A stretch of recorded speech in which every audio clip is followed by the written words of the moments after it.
PD Beats here from Pop Turned This Me to Ryan Culligan from the band Bearings. Their record, The Best Part of Being Human, is going to be available August 18th via Pure Noise Records. Welcome back to the show, man. It's so good to see you again. PD, great to see you, man. It's good to be back. It's been a little while, but yeah, we're here with our third record, and I'm very excited about it. Third record with Pure Noise. I mean, it's pretty crazy to think about, like, guys like us growing up listening. Like, our favorite bands were like on that, like, records like Pure Noise, and your band is on Pure Noise. It's never gonna not get crazy to think about that. No, it's always like a cool feeling just to be here and be on the same label as some of our favorite bands and still continuing on. I mean, we've put out quite a bit of music now, but I really feel like this next record is like definitely our best one. Like, I know everybody says that, but like, we're so proud of it. We're so happy to get these songs out. Music, right? Like, it's the same thing when like a new TV show comes out. You strive to make the new season the best season ever. I mean, that's the goal, right? With the records. Exactly. I don't think anybody would be putting out a record and being like, yeah, it's whatever, you know, like the last one was better. I'm still mad that you guys don't ever love the best you know what the best Bearing songs is of all time. You'll never play it live and you never talk about it, and I'm upset, but I'm trying to get over it, okay? But Dead Weight is the best Bearing song of all time. Oh man, Dead Weight. That's going way back, eh? Yeah, that's 2015, man.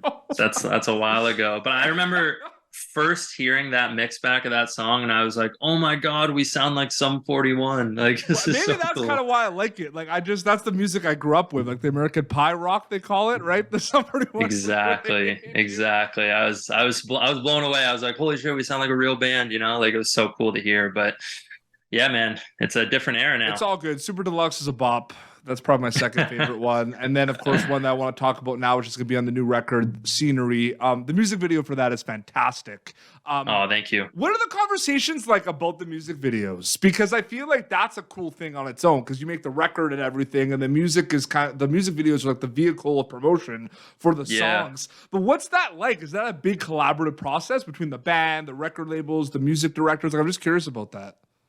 We honestly, we might float around some ideas here and there as a band and like shoot ideas back and forth. Doug will come up with like quite a few ideas for videos, and he'll, like, with our latest director, Noah is his name. Lil Man Purse is like his director name, but he's done the last two now, and a third's coming out, and he's just done an incredible job with making our ideas come to life. I think with the Live Forever Never Die video, we had an idea to do like a wrestling thing, and Doug kind of shot back and forth with Noah on how we would do that. And then like the Scenery video, I can't remember how it came together, but I knew we just wanted to get together and kind of do like a cool, like 90s inspired, like do a bunch of different locations and like have me and Doug in the camera singing and stuff, like make it really fun. So that one was a lot of fun to shoot. We shot that at nighttime from like midnight till 5 a.m, 2 nights in a row. It was a blast. I think it came together super well. We're all pumped on it. Absolutely. It's funny whenever there's like a new, Bearing song coming out, or a new music video, or a tour announcement, there's this like lead up towards the announcement with all your fans where not even the music video release is an event. The lead up and the announcement that a music video is coming is an event. I think that's kind of one of those cool things to just realize that, like, how special music is to a lot of people, where like the lead up, an announcement of something is like an event. When did you start kind of noticing that with Bearing specifically, where like your announcements would be like a big deal? Because I feel like that's something that's been different now in the music industry as well. Yeah, just like building it up from afar, For us, I don't know. Like, we've always thought that it's a good idea to maybe say in a couple weeks our song's coming out or this video's dropping on this date, like build the hype up. I think that helps a lot with the release. We've noticed with some releases, maybe if you just drop it, it's like people don't even know. They're like, they weren't expecting it. And like, maybe people will be really surprised, but you might not have as big of an audience checking it out. So I think building up the hype is very important. And I think we announced the album now about a month ago, and we still have about another month to go till the full thing drops. So I think it's important just to build up the hype for fans and let people know when the date's going to be, and make sure people save that day and make it special. Music fans, they love like dedicating that moment. Like, I know when I listen to music or a new record's coming out, I'll like sit down and be like, the album's coming out at midnight. I'm listening to the full thing. I'm like light a candle, get a drink. Like it's great. Like I love the whole experience. Oh, it's an event, man. And like I've interviewed, on this show some of my singers of like some of my like favorite bands. Like I interviewed, Ryan from Yellow Card, and like recently Tyson Ritter from All American Rejects. And like I remember telling them like, getting tickets to their concert the whole week before the concert was like a hype up event. Like everyone at school would talk about going to the concert and everything. And it's crazy to see that now when the digital age with like a release, like you're pumped for a new music video. Like you're ready for that music video. You know what I mean? Like exactly. It's a special feeling, to be honest with you, when it's like out of your hands at that point too, because it's the world's hands, right? Because it's on the internet. Yeah, that's the thing. I think I love the whole process of like putting together a piece of art, whether it be a video or music. But once you release it, it's really everybody's and it's not yours anymore, right? And it's like a community type thing. And like you love hearing people's responses and how they feel about the music or how the video made them laugh. There's so many factors. So I just love seeing all the reactions and how it slowly just builds our band even more and our entire community with our fans, right? I feel like if I would ask every member of Bearings this question, I feel like everyone will give me a different answer. So I'm kind of looking forward to seeing what you're going to say about this. Why do you think people like Bearings? Like, I'm just curious. Like, is it no? Literally. Like, what do you think is hitting stride with the audience? Do you think it's just they're into that genre of music? They like the lyrics. They like just the kind of whole vibe. Like, I'm just curious about that. Like, why do you think, from your perspective, being in the band, why people are digging your sound? Like, I'm just curious about that. I think that like we've always had, like, we know how to write a catchy song for sure, right? I think Doug, the way he sings, his melodies are very catchy. The hooks are very, they just get stuck in your head super easily. And I think we craft songs well. Like we know how to write a song. Mm-hmm. And I think that we have a nice formula now where we know how to put it all together. But we still like to push ourselves and try different genres and try different types of music out. It's just I think we do have our foundation set really well, and I think all five of us as a unit create like a great sounding band in a way. I don't know exactly what it is or what the pinpoint is, but I think it works. I've seen people call Bearings like, because part of the pop alternative is you're out there, right, online, seeing what people are saying. You're out there, right? You're listening to music like reviews. You're watching music reviews and everything, right? So like I've seen people, and I pay attention with Bearings because I've known you guys from way back, right? But like I've seen people refer to you as like a pop rock band. I've seen people refer to you as a pop punk band. I've seen people refer to you as a punk band. I've seen people refer to you as a rock band. Are you guys okay with that at this point? Because I feel like music is so kind of like genre bending to begin with. You know what I mean? Totally. Like, I think that I like all those terms. I think like there's no like box. I think we're like labeled as a pop punk band, but we have elements of rock. We even did a emo rap song on the last album, like we have a bunch of melodies that are like country inspired. Like we're very like a bit all over the place, So, and I love mixing all that in. I would hate to stick to just one sound all the time. I like that we pull from different influences, 100%. No, that's so well said. What is the moment where you're like, this is a sick song, Doug? Like, we got to write this. Like, is it like just kind of like playing it a little bit in the studio or like while you're writing it? Like, what for you specifically, does it depend on the song? Like, when are you like, this is it, this is a good tune? I think it's when I notice the melody is like a hook right off the bat. Like I can't get it out of my head. I know we have something there, or just the way the song comes together. Like sometimes it'll be a guitar idea. Sometimes it'll be a vocal idea. Sometimes it'll be a drum beat. There's really no telling on how it's going to start, but I know when like I'm in the middle of it or like near the end, I'm like, oh, this is going to be a good one. There's been a few times in our career now where I'm like, this song's going to hit. And most of the time it does, but sometimes it's the ones that you don't even expect. You're like, oh, I didn't know that one was going to do so well. It's so crazy that you just say, in our career as a band. And I remember just seeing you guys as the local opening band at Ottawa show. And like, it's so awesome. It's crazy. I remember the first time I saw you guys live was you were like the Ottawa local band on a Seaway show. That was the first time I saw you live. That was that must have been 2016. It's crazy. And yeah. have you guys, one thing that is a goal that as a fan of Bearings that I really want happening, I say this also like We Were Sharks, like your tunes got to be in movies and TV shows. Like like it's got to happen. Like, yeah. Super Deluxe on a Netflix show or something. It's got to happen. Super Deluxe deserves that for sure. I really like a dream of mine would be to get a song in like Madden or like NHL. Yeah, I think that would be so cool. Doug wants NHL. Really, like what was it? Where Are You Now? Yeah. He says he wrote like he wants that. Yeah, Where You Are should be an NHL song. Yeah, there's a few songs on this new album that I think like Scenery, Gone So Gone, Live Forever Never Die. Like I think all those songs unreal. But like that. Super Deluxe is such a good song, man. I love that song. I love it that you like that one, man. It's funny because to us it's like that one is our most like radio pop rock type song. Yeah. And we like it. It's just like we don't really see it as like one of our favorites, but the fans all love Super Deluxe. So I really think we gotta like keep that one in the set list. It's so true, man. It's so crazy to me though. Like some of my favorite bands, like even metal bands and everything. Like I'm gonna go see Avenged Sevenfold next week and everything. And like, nice. I want to know the set list seem not random, but like at one point you have so many songs, right? You know what I mean?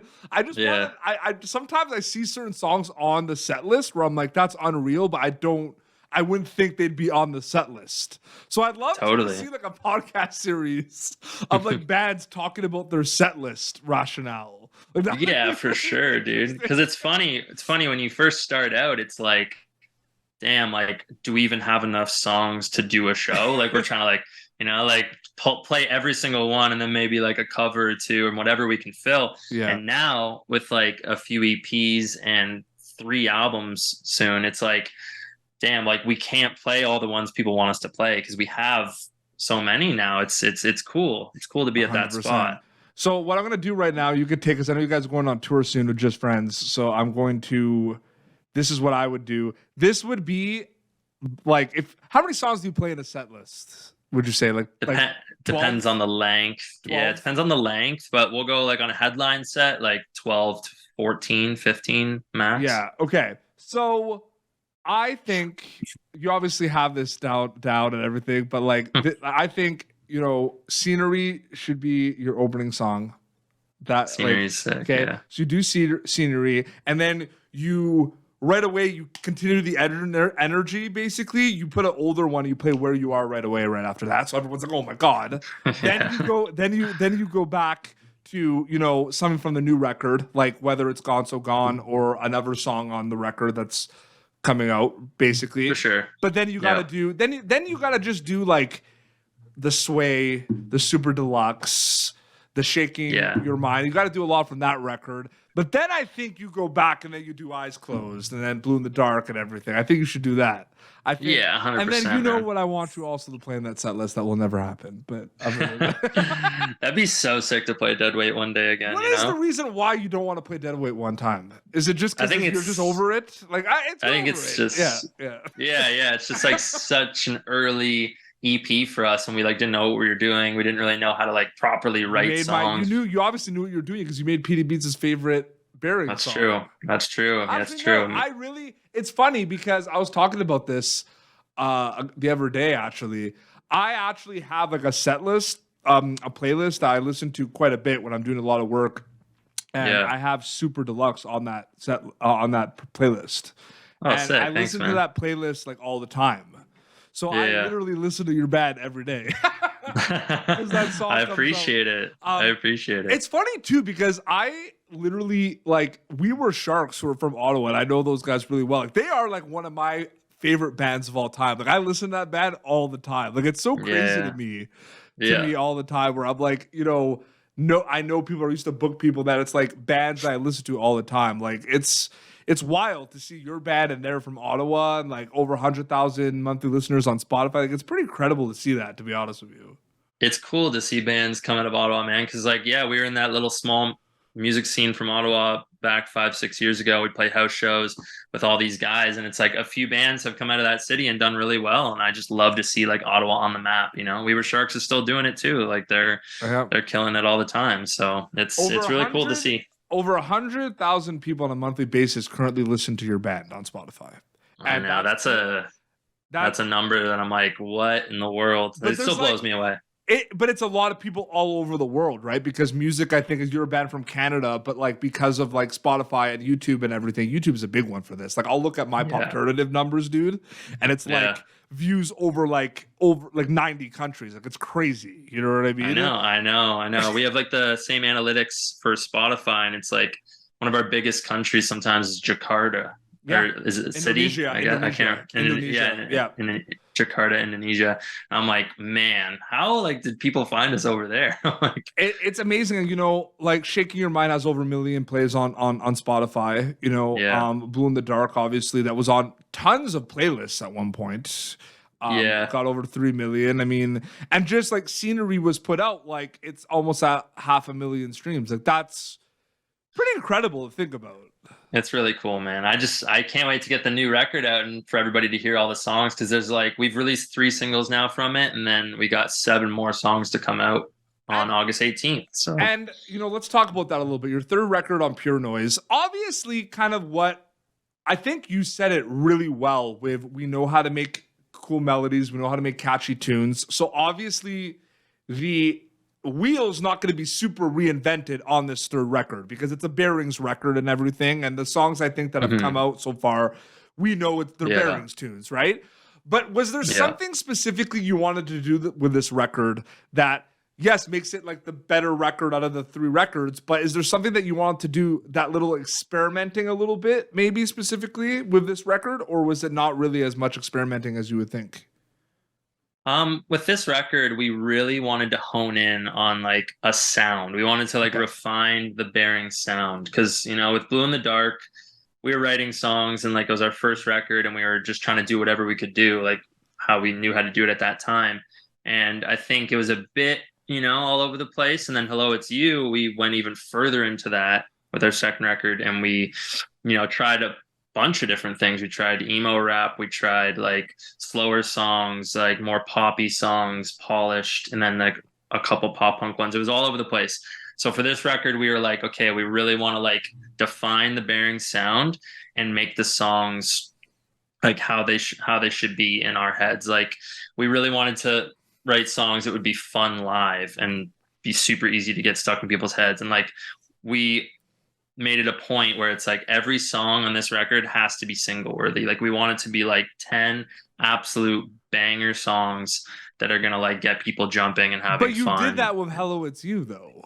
Like if you think about it. Yeah, to a point, right? Because like Hello, It's You, it's like half the record's like fun and Bearings, and half the record's like us trying to experiment and try different things, right? Like, which I love doing, but this one we really wanted to like, okay, how can we make 10 sways, right? That's kind of what we wanted to do. I mean, Super Deluxe, So Damn Wrong, and Swear on the same record. That's just like fancy bop rock tunes all over the place. Would you say, you know, we grew up in Canada, right? TSN turning point and everything. Would you say Hello, It's You was a little bit of like a TSN turning point for Bearings in regards to kind of like elevating the popularity of the band? Because like obviously the record before that in 2018 did very well as well, but Hello, It's You was big for you guys.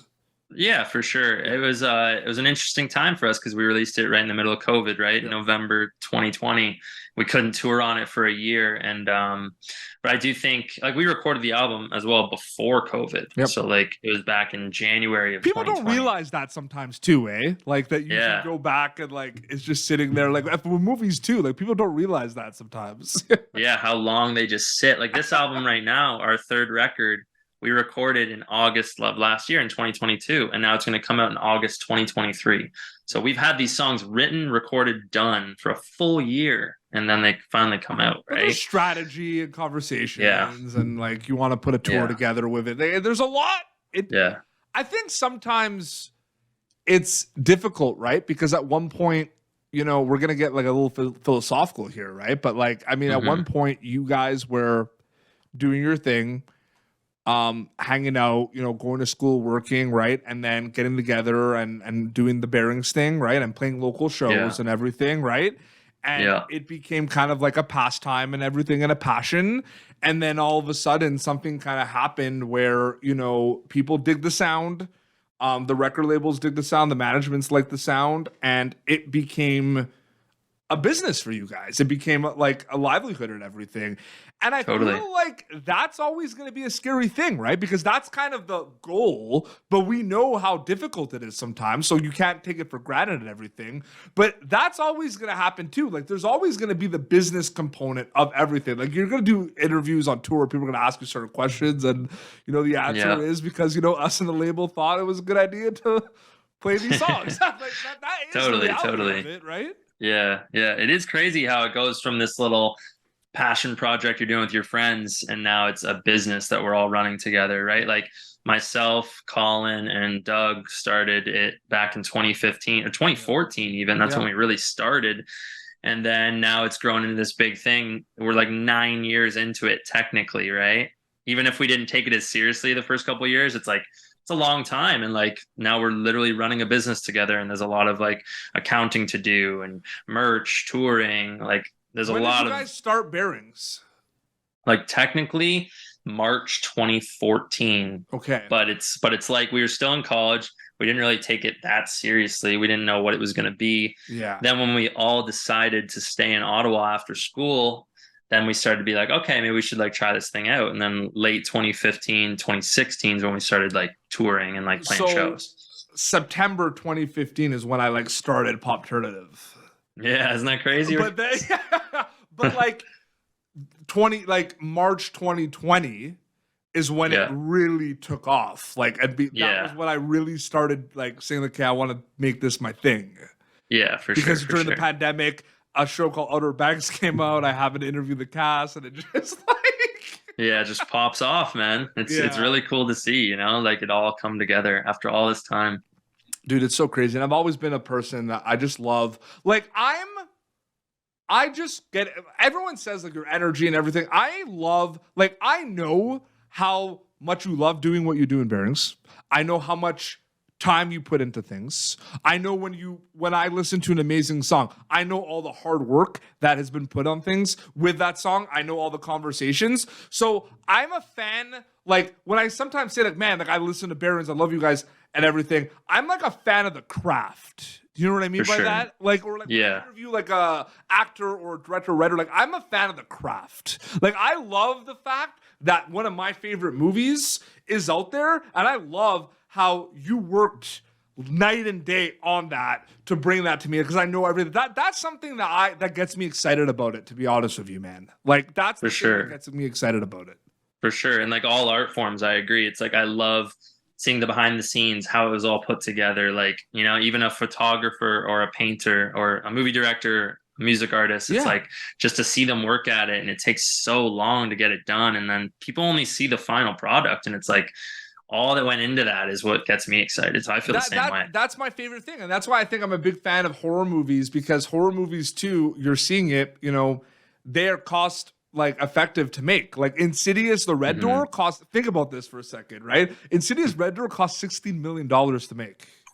My gosh. Like, think about that compared to other ones. Like, yeah, dude, that's insane. That's insane. Like, by the way, did you see Beau is Afraid? I did, and we interviewed Armin Nahapetian, who played young Beau. Yeah.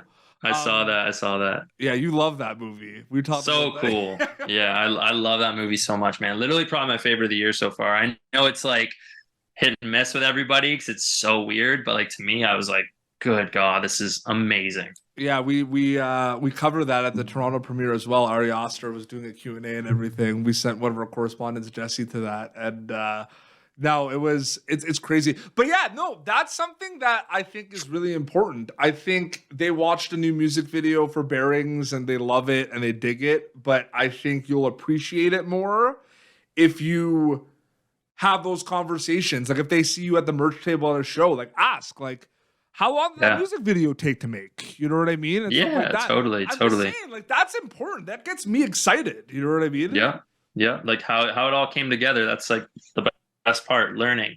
I know, it's great, and I love it. And the new record's going to be out August 18th. That's the best part of being human via Pure Noise Records. That's Bearings. Ryan, man, it's so great always to chat with you. Thank you so much for coming back on the show, dude. I really appreciate it.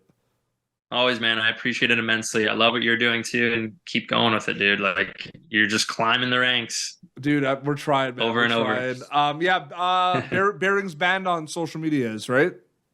Yeah, Bearings Band on everything. So you can find us there. Check out the new music. Check out the album when it drops, and yeah, we're going to be on tour this September and October throughout America and a little bit of Canada. Absolutely. Well, this has been Pop Turner, youtube.com/Pop Turner for previous episodes. The best part of being human, August 18th, Bearings' third record with Pure Noise Records. It's going to be available until next time. This is Ryan Culligan and Peter Beats signing off. Thank you for tuning in to Popternative. Make sure to check out our past episodes of Popternative on YouTube. Be sure to like Popternative on Facebook and follow us on Twitter. This has been an Autograph Communications production.